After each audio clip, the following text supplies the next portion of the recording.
Self డబ్బా కొట్టుకోవడంలో America అధ్యక్షుల వారి తర్వాత ఎవరైనా సరే ఇప్పటికీ తిక్క నిర్ణయాలతోటి ప్రపంచాన్ని గత్తర లేపుతా ఉన్న ట్రంప్ సార్ మరోసారి సొంత డబ్బా కొట్టుకున్నారు. ఐక్యరాజ్య సమితి వేదికపైనే తానొక ధీరుడు, సూర్యుడు, ప్రపంచ శాంతి దూత అంటూ తెగ బిల్డప్ ఇచ్చేసుకున్నారు. ఇంత చేస్తున్నా సరే నోబెల్ బహుమతి ఇవ్వరా అంటూ రివర్స్ క్వశ్చన్ వేశారు డొనాల్డ్ ట్రంప్.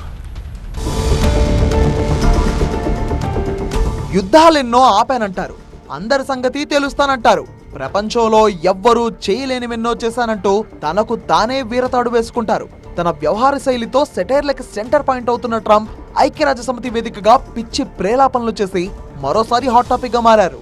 భారత్ పాకిస్తాన్ యుద్ధాన్ని తానే ఆపినట్టు అక్కడ కూడా మరోసారి డబ్బా కొట్టుకున్నారు. భారత్ పాక్ యుద్ధం ఒక్కటే కాదు, కేవలం 9 నెలల్లోనే 7 యుద్ధాలను ఆపిన ఘనత తనదే అంటూ సెల్ఫ్ డబ్బా కొట్టుకున్నారు ట్రంప్. గతంలో ఏ దేశ అధ్యక్షుడు, ప్రధాని ఇలాంటి పని చేయలేదని తనకు తానే కితాబిచ్చుకున్నారు. ఐక్యరాజ్య సమితి చేయాల్సిన పనులు కూడా తానే చేసినట్టు తెలిపారు.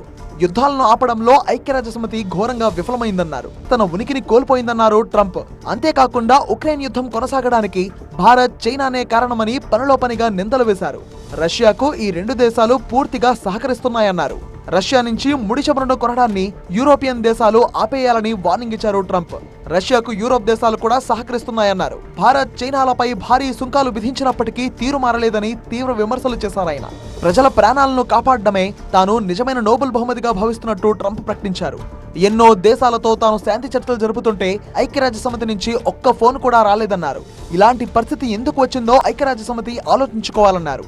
ఐక్యరాజ్య సమితికి ఎంతో సామర్థ్యం ఉందని, కానీ పని చేయడం లేదని విమర్శించారు.